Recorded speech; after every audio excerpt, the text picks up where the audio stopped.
Greetings everyone, welcome back to more Kingdom Hearts 1. In the last episode, we ended up doing our last few tutorial bits on Destiny Island, and then our island got completely destroyed, and now Sora is in Traverse Town. We end up meeting the locals, which is, well, Sid from FF7, and boy does he look like his... He doesn't look like his original, I'm sorry. To be honest, that white shirt doesn't do it for him. Sid ended up telling Sora wanted to go ahead and look for Kairi himself, but you know what? That's exactly what we're going to do. Since we kind of don't really have anything else to do at this point, that's basically what we need to do. So, our first introduction of finding Riku and Kairi, we need to go into this direction, to the second district. Oh no! You know that guy actually has an actual name? Like, I'm legitimately serious. That guy has an actual name. That thing was a recolor. Yes. All final mixes give us recolors. Except for the pure-blooded Heartless. Those are like the only guys that don't get any, sort of recolors. Now that we are finally in the real game, we're gonna start getting money now. Or with this game, just like to call it money. Money. Money. I don't know why the money is a different spelling, but whatever. But yeah, this is now our intro. Now we're in the real game. The gloves are finally off, and now we can, you know, start leveling up, start fighting things, and all that other nonsense. We won't be running into the artificial Heartlesses until way later into the game, and the platforming is shining its dreary head. Alright, so here's the thing about this section here. What you're essentially doing is that you're going throughout almost all Traverse Town to be able to go ahead and get some cutscenes to be played. Now, another thing I should warn you, since this is Kingdom Hearts 1 and it is the first game, you're kind of gonna realize that you can't open chests if you're in battle. They changed this in later games where you can be able to interact with stuff a little bit easily, and yeah. Wow, I'm actually surprised that we actually got ourselves our first synthesis item in our first try, which is weird because usually we don't get our, okay, wow, the game is just giving me synthesis items up the wazoo. I don't know if it is, but I don't know if this is true or not, but I think the drop rate for if you're playing on Proud Mode is a little bit better compared to the drop rate in if you're playing on the standard mode. But yeah, if you really want yourself a challenge, I do recommend playing Kingdom Hearts 1 on Proud Mode. It's not that bad, in all honesty. Like, it's a fair game for the most part. Like, you can probably get like killed here and there. It's not critical mode by all means. In critical mode, you can potentially get one-shotted a lot, but in Proud Mode, no. I'm debating if I want to play Kingdom Hearts 2 on critical mode, mainly because, you know, I've beaten the game on critical mode and managed to do everything for the most part, because I actually didn't do the Hades Cup, but in all honesty, the Hades Cup is pretty freaking boring to even listen to, or even commentate for that matter, because in all honesty, all I'm doing is summoning something and just getting the point requirement. But I am going to just play the game on Proud Mode, because what I was doing during my, I guess, practicing of Kingdom Hearts 2, and not practicing of Kingdom Hearts 1, but don't worry, I actually have been practicing Kingdom Hearts 1. In fact, you will be seeing that practice later on in the game. But for right now, we're focusing on this. Since I was practicing on Kingdom Hearts 2, I did manage to get the secret ending, so that way I don't have to have any sort of long lull in Kingdom Hearts during the Kingdom Hearts 2 playthrough. Trust me, you guys would really be thankful for that, because in all honesty, I know a lot of people that will go out of their way to 100% the Jiminy's Journal. I'm not one of those people. The Jiminy's Journal can go suck it.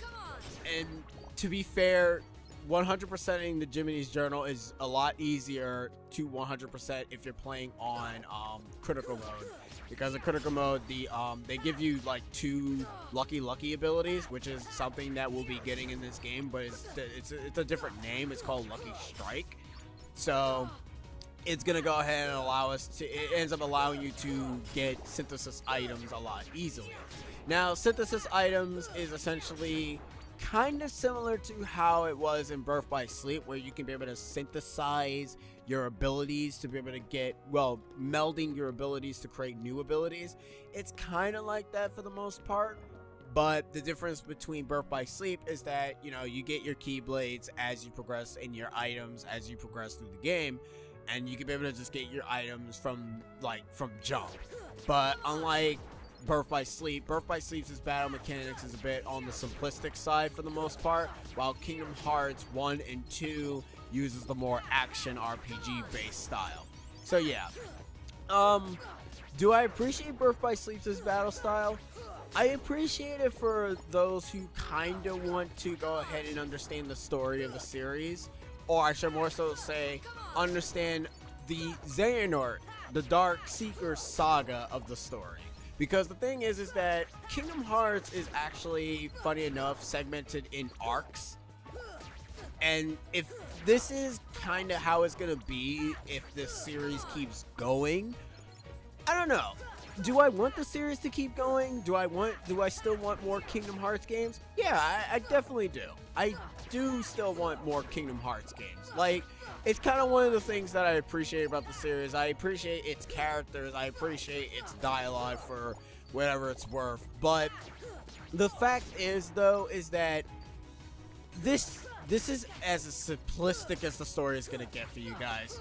Like, if you guys start with Kingdom Hearts 1, you guys are going to be like, oh, the story is easy to understand. And then you start getting the Chain of Memories, and then you start getting the Kingdom Hearts 2, and then it just snowballs.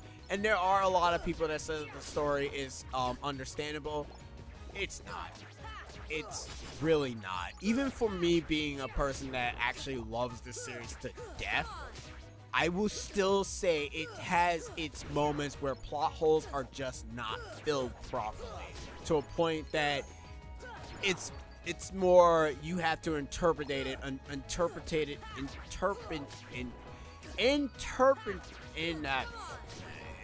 you have to go ahead and come up with the line. You have to read the lines yourself. You have to come up with the lines, the explanation yourself.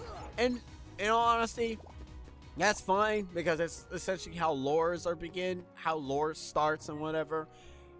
Am I a fan of that for the entire series? No, I am not. In all honesty, I hate that about this series, is the fact that the game doesn't really go ahead, and it more like it treats you like you're supposed to figure out these stuff on your own. But everyone has their own theories. Like, everyone has their own theories of what the series is about or where the series is going. There's no consistency with the story of this game, so people are conflicted about what the story is about. That's why people usually just give up on trying to understand the story and just enjoy the game for its gameplay, and that's it. And you know what? That's relatively fine. If you enjoy the game for its gameplay, that's fine. But if you're gonna go ahead and try to tell people that, oh, the story is understandable and comprehensible, then just don't, because if you're gonna do that, you're gonna have to explain it a bit in a way that people can understand it. Trying to explain it in a way by saying, oh, this and that, this happened in this, and this happened in that, is not gonna really help anybody. Because it definitely is not gonna really help me, in all honesty. And trust me being able to stick with this series for the moments that I've been sticking with it, no. So, yeah. I mean, don't get me wrong, I like this game. I really, really do. It's a very fine game. But man, I guess you can say that I do enjoy I do like to see where it goes in Kingdom Hearts 3. I really want to see where it goes. I want to see if the game would be a little bit more understanding. Will it be a bit more on the I finally get it. Everything was being set in stone. And I'm not sure if this is true or not, but there's another game that came out which I won't be able to play because I don't own a mobile emulator. Kingdom Hearts Unchained Chi or Unchained X. if that game, if Kingdom Hearts 3 is going to be referencing things in that to be able to go ahead and make the series continue on, I'm not gonna lie, I'm gonna hate that. Because first off, why couldn't that just be a console game? Like, why couldn't that just be a natural, normal console game? What is wrong with these games being in a console manner? Why do they all have to be in, okay, here's how the Kingdom Hearts games went. Kingdom Hearts 1 came out on the PS2. Then after that, Chain of Memories came out on the Game Boy Advance. Then after that, Kingdom Hearts 2 came out on the PS2 again. So that was fine. Then after that, we had Birth by Sleep, which came out on the PSP. Then after that, 358, and Recoded came out on the DS, and then Dream Drop Distance came out on the 3D, on the 3DS. Now, you're probably saying, what's wrong with that? Well, here's the thing. Not many people had freaking money to burn to go ahead and play those freaking series to begin with. So Fada, keep your chin up. Take another look around town. Thank you, Sid. Anyways, it's time for a cutscene because, you know, that's essentially me with this series, is that I'm going to be kind of ranting a bit here and there. And that's just me. I just give my thoughts on this series. They'll come at you out of nowhere. Who are you? And they'll keep on coming at you, as long as you continue to wield the Keyblade. But why? Why would it choose a kid like you? Hey, what's that supposed to mean? Never mind. Now, let's see that Keyblade. What? There's no way you're getting this. Alright, then have it your way. It's Squall from Final Fantasy 8. But his name is Leon. Oh God, he hurts. All right, good shot, Leon. Hey, you know what? I don't like that you're cheating, bro. Stagger, dude. Okay, you're not staggering. Oh God, you hurt. No, I beat it, Tidus and Waka. I'm not losing to pretty boy Squall here. What are you doing? What you gonna do? What you gonna do? Yeah! Get wrecked. Okay, that's not working. Come on. Let's see what you got, pretty boy. Why don't you jump at me? No, you're gonna... Yeah, get wrecked, son! Get riggedy wreck! Come on, man! Ugh, God, that's kind of one thing I don't like about this game. Okay, I shouldn't have done that. Booyah, booyah, booyah! What the... Why is my attacks not making him stagger? Game? Okay, alright, game. Yeah, get wrecked, son! Yeah! Now you're gonna get... Oh, you're slipping, Leon.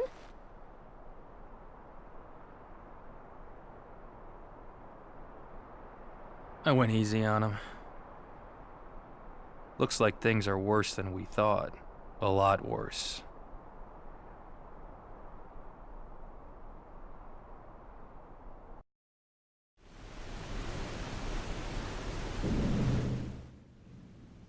Welcome to a cutscene that is a Final Mix exclusive. After the whole destruction of Destiny Island, Riku ended up in a mysterious world. Where is this world? We'll find out later in the game. But yeah, we beat it 4 out of the Final Fantasy members. We're not done yet because we got kind of like, we got 2 more Final Fantasy characters that we need to beat up, but we'll get to them later. This cutscene is not voiced mainly because of the fact this is after David Gallagher has grown up, so it'd be kind of weird if he was voicing Riku with an older tone.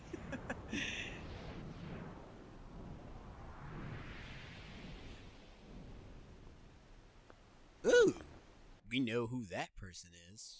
It's not really much of a spoiler. We already know who that is. Gosh, there's nobody here. Sure is spooky. Actually, I'm not scared. Excuse me. Did the king send you?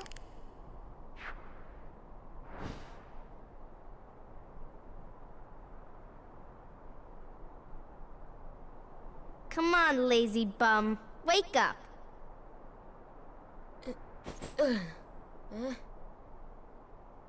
You okay? I guess. Those creatures that attacked you are after the Keyblade. But it's your heart they really want. Because you wield the Keyblade. I'm so glad that you're okay, Kairi. Kairi? Who are you talking about? I'm the great ninja Yuffie. I think you might have overdone it, Squall. That's Leon. The Keyblade. Yeah, we had to get it away from you to shake off those creatures. It turns out that's how they were tracking you. It was the only way to conceal your heart from them. But it won't work for long. Still, hard to believe that you, of all people, are the chosen one. Oh,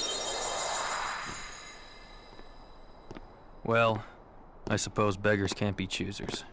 why don't you start making sense? What's going on here? Okay. You know there are many other worlds out there, besides your castle in this town, right? Yeah? But they're supposed to be a secret. They've been secret, because they've never been connected. Until now. When the Heartless came, everything changed. The Heartless? The ones who attacked you, you remember? Those without hearts. The darkness in people's hearts. That's what attracts them. And there is darkness within every heart. Hey, have you heard of someone named Ansem? And Sam? He was studying the Heartless. He recorded all of his findings in a very detailed report. Gosh, can we see it? Its pages are scattered everywhere. Scattered? Too many worlds.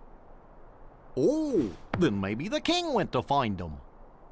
Yes, those were my thoughts exactly. We've got to find him quick. Red! First we need the key. That's right. The Keyblade. So, this is the key. Exactly. The Heartless have great fear of the Keyblade. That's why they'll keep coming after you, no matter what. Well, I didn't ask for this. The Keyblade chooses its master, and it chose you. So, tough luck. How did all this happen? I remember being in my room. Wait a minute! What happened to my home? My island? Riku! Kairi! You know what? I really don't know. Gee, thanks, Leon. Gosh. I've heard that Keyblade can open all sorts of locks. Give it a try next time you find a treasure chest or door lock. Well, yeah, it's kind of right here. Anything with this type of lock, it ends up anything with I guess the lock, the blue lock, it kind of gives you like rarer items. It doesn't really matter since we have like the Keyblade. We can keep shaking it off or whatever. Now you want to hit this clock repeatedly until you hear a little bit of a chime. It's kind of hard to hit though, however, but yeah, you'll get it eventually. But yeah, the Keyblade, it chooses its master. As we like to believe. Well, actually, you know what?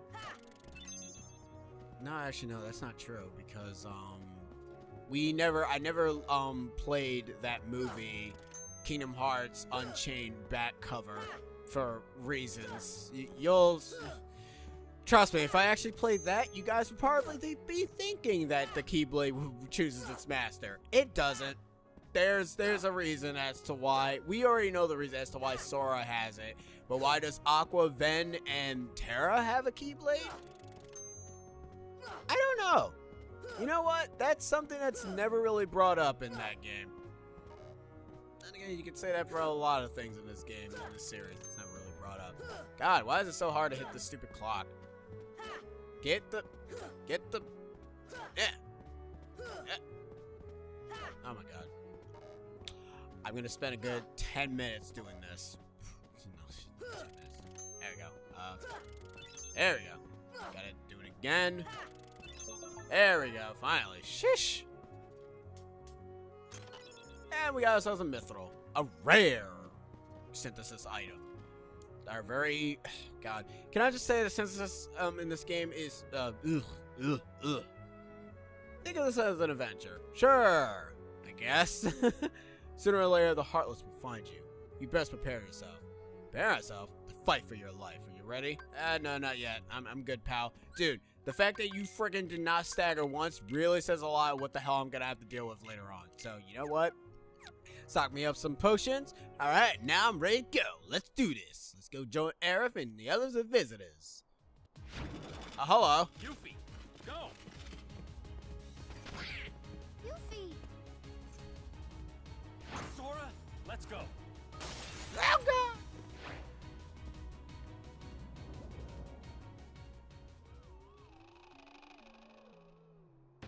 Amazing. Alright. So, this is now we get ourselves an introduction to the artificially created Heartless. These are known as soldiers. Soldiers have the capabilities of doing a move called Cyclone, which is basically a boot to the head. And trust me, they hurt. But since, you know, we're playing on Proud Mode, that comes par with the course of us getting hurt badly. But we'll learn more about the Heartless a little bit later for two various reasons, because if I fight the boss now, we're going to actually continue with plot. And I don't want to really continue with plot. Not yet, anyways. Not until we end up getting into a newer episode recording. That's just how I feel, to be honest. I don't want the difference between Birth by Sleep and Kingdom Hearts 1 is that the worlds are a little bit more bigger. They're not as small, which is kind of one thing that I'm glad for Kingdom Hearts. All right, you know what? I don't know for Kingdom Hearts 2.